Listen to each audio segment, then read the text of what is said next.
영국의 처치 주상이 어느 날 국회에서 연설을 하려고 택시를 타려고 하는데 국회에 갑시다. 제가 급합니다. 라고 얘기하니까 택시 기사가 하는 말이 조금 있으면 처칠이 연설을 하는데 나 그거 들어야 돼서 못 갑니다. 근데 지금 가서 진짜 연설을 해야 되는데 너무 급하니까 도저히 안 되니까 내가 5배를 주겠습니다. 그러니까 가만히 있더니만 처칠이고 뭐고 돈이 최고지 뭐 그러더니만 택시를 타고 데려다 줬다는 것입니다. 그때 처칠은 마음속에 느끼는 것이 사람에게 돈이면 다 되는구나 하는 생각을 갖게 됐다고 하는 얘기입니다. 사람은 정말 돈에 민감합니다. 이 세상에서 일어나는 모든 악한 일들 중에 거의 100%가 돈에 관한 문제입니다. 돈 300만 원에 필리핀에서는 청부살인이 일어난다고 얘기하잖아요. 기가 막힌 일입니다. 여러분, 내가 1억 준다고 내 생명 줄 수 있겠습니까? 못 주죠. 근데 만약에 100억을 준다고 할 때에 내가 예수님과 내 신앙과 바꿀 수 있을까? 한번 깊게 여러분 생각해 보셔야 됩니다. 예수님은 왕 중의 왕이십니다. 예수님의 왕관은 이 세상에 그보다 높은 왕관이 없어요. 그렇기 때문에 아무리 세상에 좋은 것과도 예수님하고는 바꿀 수 없는 영적 신앙을 내가 소유하고 있어야 되는데, 사실 오늘날 많은 사람들이 돈보다 예수님을 사랑한다고 말은 하지만 실제 현장에서 딱 경험해 보면 돈이 예수님보다 훨씬 더 우에 가는 그런 것들이 많이 있다는 것입니다. 물질은 천국 갈 때까지 사용할 하나의 수단에 불과한 것이지 그것이 목적으로 될 수는 없다. 영혼과 생명을 건질 수는 없기 때문에 정말 가장 소중한 이 예수님, 그것이 내 인생의 최고의 가치를 두고 살아가는 신앙이 되어야 된다는 거죠. 오늘 본문에 부자 청년이 있는데 이 사람이 예수님 앞에 나왔습니다. 근데 예수님 앞에 나오는 이유가 몸이 아프다, 어려운 문제가 있다, 그래서 나온 게 아니에요. 굉장히 차원 높은 문제를 가지고 나왔는데 그게 뭐냐면 영생에 대한 문제를 가지고 나왔습니다. 그래서 예수님에게 영생에 대한 질문을 하게 되죠. 그때 예수님은 한마디를 합니다. 가서 내 소유를 팔아 가난한 자들에게 나눠주고 나를 따라오라. 이렇게 얘기를 하니까 이 마음속에 물질이라고 하는 우상을 버리고 나를 따라와라, 이런 얘기거든요. 그러나 이 청년은 아무리 생각을 해도 돈을 버릴 수가 없었어요. 그래서 예수님의 말씀을 버리면서 근심하고 돌아갔다, 이렇게 얘기를 하는데 오늘 본문 24절입니다. 부자가 천국에 들어가는 것이 이렇게 어렵다. 얼마나 어려운가 하면 약대가 바늘기로 들어가는 것이 부자가 하나님의 나라에 들어가는 것보다 더 쉽다. 네, 이 말씀은 예수님께서 물질과 구원의 관계, 천국의 관계가 얼마나 명료하게 우리에게 말씀해주고 있는가를 우리에게 보여주고 있는 거죠. 우리는 본문에서 다음과 같은 것을 꼭 배웠으면 합니다. 첫째는 많은 신앙인들이 근심 속에 살아간다는 얘기입니다. 본문의 청년은 예수님의 말씀을 듣고 근심하며 돌아갔다. 22절입니다. 그러나 그 젊은이는 이 말씀을 듣고 근심을 하면서 떠나갔다. 그에게는 재산이 많았기 때문이다. 자, 오늘 근심은 청년의 모습만은 아닙니다. 오늘 우리들의 모습과도 똑같습니다. 우리도 예수님을 따라야 하는가, 세상을 따라야 되는가, 돈을 따라야 되는가라고 하는 문제가 있을 때에 이 근심, 고민하지 않을 수가 없다는 얘기입니다. 정말 십자가 부혈의 신앙으로 하나님이 주인이 된다면 고민이 필요가 없죠. 진짜 확실한 믿음이라면 고민은 아직도 내 믿음이 그만큼 적다라는 증명을 하고 있는 겁니다. 아마 여기 계신 분들 중에 신앙의 문제를 가지고 고민하는 문제도 있을 겁니다. 그러나 어떤 분은 고민 자체가 필요 없는 분도 있어요. 어떤 신앙이 좋은, 정말 어떤 것이 신앙이 좋은 건가? 우리는 명료합니다. 근심 없는 신앙이 좋은 거죠.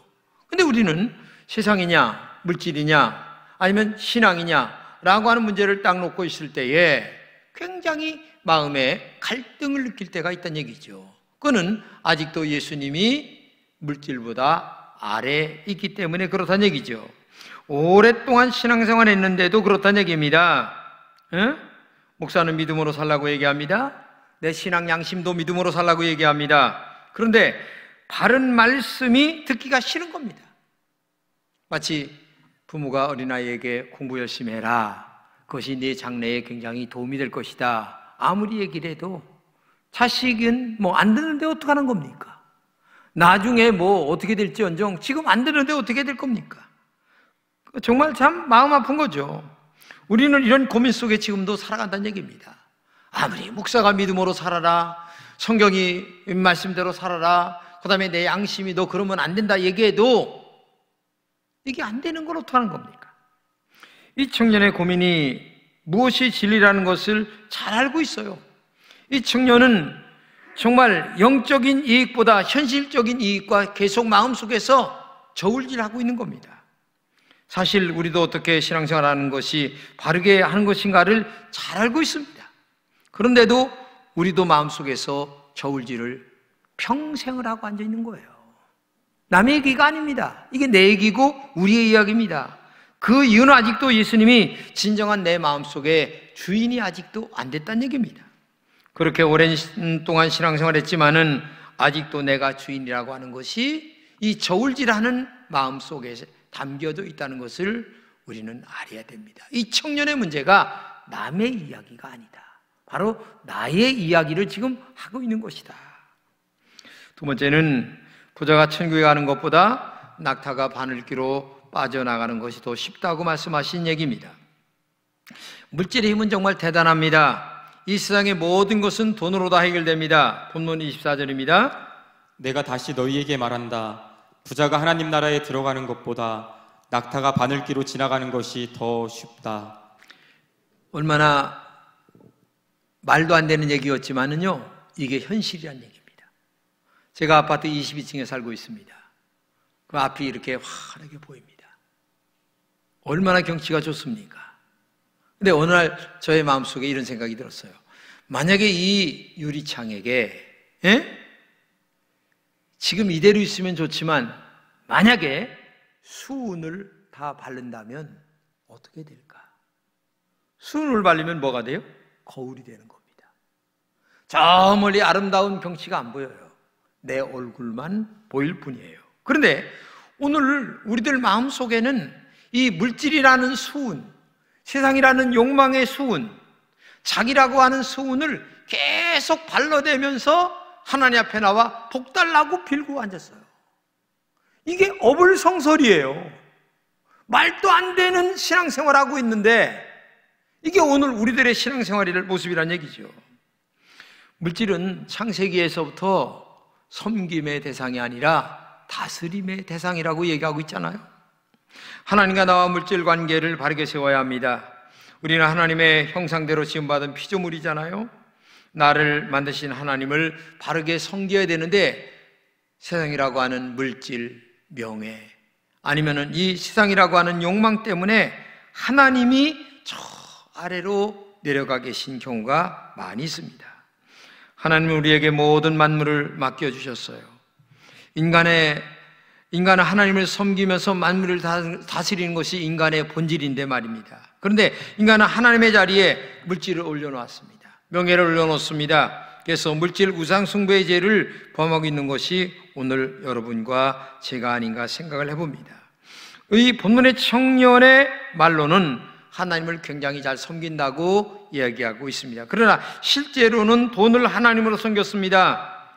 예수님은 청년에게 돈을 하나님으로 섬기지 말고 하나님을 하나님으로 섬겨라 이렇게 말씀하신 건 아니겠습니까? 그랬더니 예수님을 떠나갔다. 이게 현실적인 얘기 아니겠습니까? 한번 여러분 자신에게 물어보시기 바랍니다. 하나님은 나에게 정말 하나님이신가?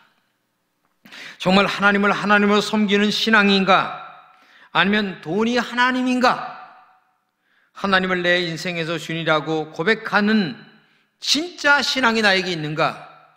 여러분, 하나님을 하나님으로 고백하는 신앙을 갖고 있는 것 중에 하나가 정직한 11조 생활입니다. 사실 신앙에서 11조는 돈을 드리는 게 아닙니다. 내 신앙 고백을 드리는 겁니다. 하나님이 11조 들었다고 11조 가지고 하늘로 올라가십니까? 우리가 쓰는 거예요. 그런데 하나님 이걸 드리라고 하는데 왜냐? 그 드리는 마음이, 고백이 중요하기 때문에. 그 고백이 중요한 거예요. 고백이. 예?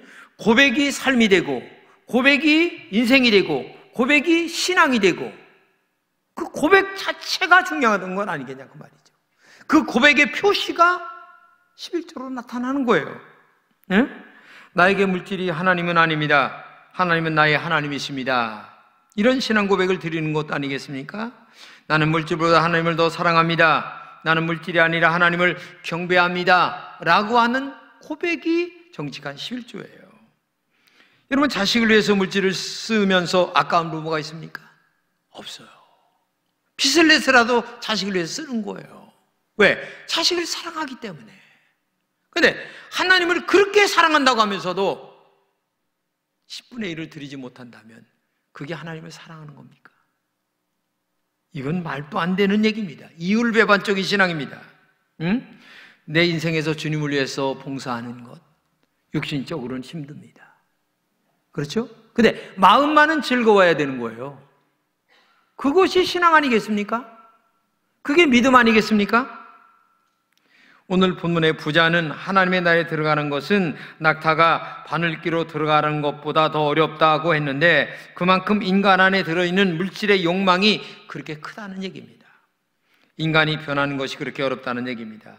십자가만을 바라본다는 것이 어렵다는 얘기입니다. 제가 설교 오늘 이렇게 얘기를 하는데 정말 여기서 한 분이라도 제 설교를 듣고 나는 정말 하나님이 물질보다 위에 있다, 나 그렇게 살아야 돼 라고 하는 결심을 하고 돌아가는 분이 한 분만 있다 하더라도 오늘의 설교는 안타를 친 겁니다. 근데요, 듣는 것하고 가서 살아가는 것하고는 전혀 달라요. 제가 한 교회에서 지금 36년째를 목회를 하고 있는데 이게 정말 힘들어요. 그렇기 때문에 목회가 어려운 거예요. 설교 한마디에 교인이 변화되고 설교 한마디에 결단이 나오고 얼마나 좋겠어요. 힘바람 나는 목회죠. 근데 안 그래요. 인간의 삶이라는 것은 안 그래요. 세상 사람들은 모든 가치를 돈에 두고 살아갑니다. 본문의 부자가 물질이 자신이 주인이 되어 살아가는 사람들처럼 말입니다. 이런 사람들은 낙타가 바늘기로 들어갈 수 없는 것처럼 마음의 주인 바뀌기가 그렇게 어렵다는 얘기입니다. 돈 많은 부자는 이렇게 생각합니다. 내가 가진 모든 것은 내 것이다. 그러니 내 마음대로 써도 된다. 이렇게 생각하는 겁니다. 그러나 아무리 돈이 많아도 진짜 믿음은 이것은 내 돈이 아닙니다. 하나님의 것입니다. 단지 청직일 뿐입니다. 하나님의 뜻대로 이 세상에서 돈을 쓰고 시간도 쓰고 나의 모든 것들을 쓰다가 갈 뿐입니다. 이렇게 생각하는 사람은 아무리 돈이 많아도 진짜 가난한 사람이에요. 영적으로 하나님이 볼 때에 그런 마음을 가지고 살아가야 되는데 사람은 안 그렇다는 얘기죠. 응? 이 부자가 청지기 의식을 가지고 살기가 너무 어려워 힘들어요. 그렇기 때문에 부자가 천국에 들어가기가 낙타가 바늘기로 들어가는 것보다 어렵다 말씀하신 거죠. 이 말을 우리말로 하면 황소가 바늘기로 빠져나가는 것이 힘들다, 그런 말이에요. 어떤 사람은 교회에는 가난한 사람만 그러면 있어야 된다 얘기하는데 그건 잘못된 생각입니다. 이것은 교회는 물질이 많은 사람도 있어야 되고 뭐 적은 사람도 있어야 되고 열심히 벌어서 하나님의 나라와 어려운 사람들을 위해서 일하는 것이 왜 나쁜 겁니까? 교회는 물질이 많음과 적음과 아무런 상관가 없는 거예요. 다만 물질이 많은데 물질을 하나님보다 위에 두고 살아가는 그 신앙관 자체가 문제이지, 물질이 많은 것하고 하고 무슨 상관이 있겠어요? 여러분 한번 생각해 보세요. 내가 물질보다 하나님이 위에 있는가? 아니면 물질 밑에 하나님이 계신가? 어느 것이 내 삶의 주인인가? 여러분 이거를 꼭 기억하면서 항상 점검하고, 오늘 결심했다고 내일까지 가는 것도 아니고 1년 내내 가는 것도 아닙니다. 오늘 아침에 결심했다가 저녁에 바뀌는 것이 인간의 마음이에요. 그렇기 때문에 날마다 말씀 듣고 또 결심하고, 그래서 예배가 그래서 필요한 거예요. 여러분이 신앙이 깔아질만 하면 또 교회 와서 말씀 듣고 새롭게 마음에 결단하고 또 돌아가고, 그러면 물질이 많은 사람에게 어떻게 바늘길을 통과해야 되겠는데, 어떻게 통과할 수 있을까? 두 가지입니다. 첫째는 성령의 능력으로 바늘길을 통과할 수가 있다. 26절입니다. 예수께서 그들을 보시며 이르시되 사람으로는 할 수 없으나 하나님으로서는 다 하실 수 있느니라. 이 말은 뭐냐면 낙타가 스스로 바늘길을 빠져나갈 수가 없어요. 근데 성령의 능력으로는 된다는 얘기입니다. 하나님은 마리아도 임신하게 하십니다. 나이가 많은 사라도 임신하게 하십니다. 죽었던 나사로도 살리시는 능력이 있습니다. 성령의 능력이면 안 될 것이 없어요. 그렇기 때문에 성령의 능력 안에 머물러야만 네 자신이 죽고 하나님이 너 위에서 역사하신다. 그러므로 여러분과 제가 성령으로 충만해야 될 줄로 믿습니다. 제가 목회를 오랫동안 한 교회에서 하는데 여러 현상을 많이 봅니다. 어떤 분이 담배를 못 끊어요. 아마 100곽도 더 버렸다고 그래요. 한 2개, 10개 피다가 버리고, 아휴, 내가 왜 이러지? 믿음으로 살아야 되는데. 근데요, 안 되는 거예요, 이게. 아유, 난 안 되는가 봐. 안 되는가 봐. 하나님 도와주세요. 하나님 도와주세요. 근데요, 어느 날 갑작스레 담배 냄새가 아주 그냥 구역질이 나는 거예요. 그래서 저절로 끊어지는 거예요. 성령의 능력이죠. 참 기가 막히죠. 제가 처음 목회할 때 어떤 분이요, 오토바이를 타고 다니면서 무슨 장사를 했어요. 내가 술을 얼마나 썼는지 몰라요. 근데 이분이 한번 머리를 받쳐가지고서 얼마나 고생을 하는지 수술을 했는데, 여기가요, 나 깜짝 놀랐어요. 어떻게 하다가 안수기도를 하다가 만져보는데 여기가 말랑말랑한 거예요. 왜냐하면 수술을 하고 여기 뚜껑을 안 덮어가지고. 근데 이 양반이 또 술을 먹는 거야. 그래가지고서 주일날 오는데 예배를 갔어요. 예배 드리고 찬양 부르는데 세상에 갑작스레 이 양반이 막 통곡을 하면서, 아이고 나 좀 살려달라고 하면서 자기가 자기 입에서 그냥 소리를 내는데, 내가 이 집에 못 살게 굴려고 왔는데 예수가 나를 이렇게 못 살게 군다고 하면서, 아이고 분해 하면서, 이게 자빠지더니만 계급품을 물더니만 나중에 푹 실었어요. 보니까 악령이 그를 지배해가지고, 세상에 악령이 그를 지배해가지고 술을 먹여서 이 사람이 술 중독이 되게 만드는 거예요.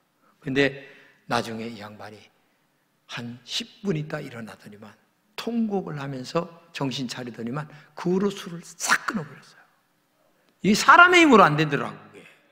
그러면서 그런 것들을 내가 영적으로 많이 경험을 하면서, 성령의 능력이면 가능하다. 할렐루야. 여러분, 성령의 능력이면 낙타가 바늘길로 빠져나갈 줄로 믿습니다. 여러분, 안 되는 것도 성령의 능력이면 다 되게 돼 있어요. 그렇기 때문에 늘 기도하고 말씀대로 살고, 하나님 도와주세요, 내 힘으로 안 됩니다, 성령 충만하게 해주세요, 이런 기도가 여러분에게 있어야 될 줄로 믿습니다. 두 번째는 하나님이 주인 되는 신앙이어야 통과될 수가 있다. 29절입니다. 또 내 이름을 위하여 집이나 형제나 자매나 부모나 자식이나 전토를 벌인 자마다 여러 배를 받고 또 영생을 상속하리라. 네, 여러분, 이 말은 다른 말로 얘기하면 진정한 의미는 하나님이 내 마음의 진정한 주인이 되면 불가능이 가능해질 수 있다.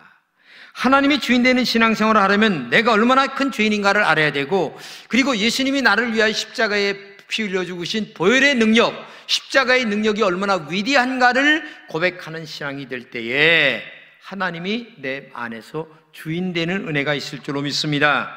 그래서 그 하나님의 은총이 나를 인도할 때에 십자가의 은혜가 더 크게 느껴지고 가치 있게 느껴질 때에 주님이 주인 되어서 나의 모든 부족함을 인도해 나가는 그런 은혜가 있다. 이걸 꼭 기억해야 돼요. 여러분, 제가 아는 후배가 목사입니다. 근데 오남매예요. 위로 두 분이 누님이고 아래로 둘이 남동생이 있는데 중간에서 이제 큰아들이 됐는데 어머님이 몇 년 전에 돌아가셨어요. 아버님 혼자 남으셨는데 이제 큰아들이니까 하여튼 자기가 책임지고 있는데 아버님이 시골에 계세요. 서산에 계신데 세상에 둘째 누나가 믿음이 좋은 권사님이시고 큰 누나도 아주 권사님이세요. 근데 아버님이 갖고 계신 땅 그 집하고 뭐하고 200평 하고 또 어디 있는 땅하고 해서 총 다 해야 2억 정도 된대요. 근데 이 돈을 누나가 알려먹으려고 아버지를 와서 꼬드기기 시작하는데 아버지가 죽겠다는 거야. 큰아들을 불러가지고 야, 나 죽겠다. 저 권상가 뭔가 저게 인간이냐? 이게 애비 혼자 사는데 와가지고서 말이요. 그 2억 알려먹으려고 사람 환장하겠다. 그러니까 난리가 난 거예요. 쌈바꾸니까. 오남매, 아버지하고. 그래가지고 아버지가 다 때려쳐라. 딸이고 아들이고 다 그만두고 큰아들한테 가등기 시킨다. 그래가지고 그 땅 얼마 안 되는 거 2억밖에 안 되는 그거를 가등기를 시켜. 강제로. 이게 현실이에요. 믿음 좋은 권사면 뭐 할 거고, 응? 형제? 말짱 도루묵이요. 돈 앞에는 헛일이요. 제가 아는 여기 은행 지점장님 계세요. 그분이 나한테 이래요. 목사님, 제가 은행에 있으면서 여러 사람 만났는데 절대적으로 돈을 물려줬다가 큰일 납니다. 절대적으로 물려주면 큰일 납니다. 내가 여기서 100명도 더 되는데 그 사람들 말년이 아주 비참합니다. 죽을 때까지 물려주면 안 됩니다. 나중에 찢어먹든 벌려먹든 놔두고 죽은 다음에 뭐 지들이 가져가든 하여튼 그거 목사님 정신 차려야 됩니다. 이 얘기를 나한테 아주 그냥 뼈저리게 얘기를 하더라고. 이게 현실이에요. 그런데 뭐 대단하게 그 자식을 위해서 뭐 돈을 물려준다 뭐 한다 착각하지 마세요. 에? 현실이 이런 거예요. 여러분, 힐튼 호텔 사장, 여러분 코노라 힐튼이라는 사람 알잖아요. 그 사람이 죽을 적에 어떻게 죽은 줄 아세요? 그 많은 돈을 다 물려준 게 아니고 주식 전혀 안 물려주고 경영권만 물려주고 그 다음에 손자들에게는 800만 원씩만 딱 물려줬어요. 그리고 그가 마지막으로 한 말이 이런 얘기입니다. 상속받는 부는 자식의 도덕성과 의욕을 철저하게 파괴하기 때문에 나는 자식에게 돈을 물려주지 않는다. 대신 신앙을 물려준다. 여러분, 지금 제일 히트치는 프로그램이 뭔 줄 아시죠? 미스터 트롯. 거기 암흑의 사회자가 목사님 아들이에요. 네? 근데 이 목사님이 너무 시골 10명도 안 되는 목회를 하는 거야. 근데 아버지가 돈도 못 대주고 아무것도 못 대주고 근데 매일 하시는 말씀이 머리를 쓰다듬으면서 하나님이 인도하실 거예요. 하나님이 인도하실 거예요. 진짜 하나님이 인도해서 그 자리까지 갔다는 거죠. 이걸 여러분 알아야 돼요. 없는 것 같지만 살아계신 분이 하나님이신 줄로 믿습니다. 전능하신 분이 하나님이신 줄로 믿습니다. 여러분, 종은 둘이 돼도 됩니다. 그러나 A는 하나여야만 되는 거예요. 그렇잖아요? 여러분, 이걸 알아야 돼요. 근데 사람들은 정말 친구는 10명도 돼도 됩니다. 근데 우리에게 주인은 하나여야만 됩니다. 근데 우리는 주인이 돈주인, 명예주인, 무슨 주인 너무 많아. 여러분, 톨스토이가 마지막으로 한 말이 이런 말입니다. 돈은 마치 걸음과 같다. 쌓아놓으면 썩은 냄새가 나지만 뿌려서 밭에 흩으면 아주 좋은 열매를 거두는 밑거름이 된다. 여러분 알아야 됩니다. 이런 영적 진리를 깨닫고 믿음으로 살아갈 때에 불가능한 바늘길을 빠져나가는 기적 같은 은혜가 우리에게 있을 줄로 믿습니다. 이 은혜가 여러분들에게 임하여 앞으로 남은 삶을 말씀과 믿음 안에서 정말 승리하는 우리 금천의 모든 성도들 되시기를 진심으로 축복합니다.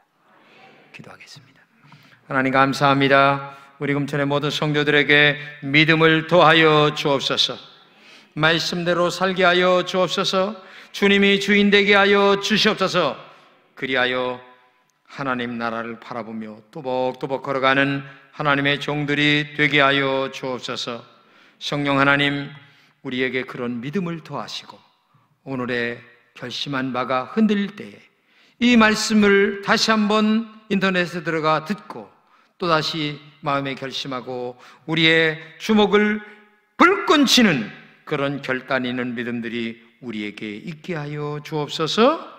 감사하고 예수님의 이름으로 기도드립니다. 아멘.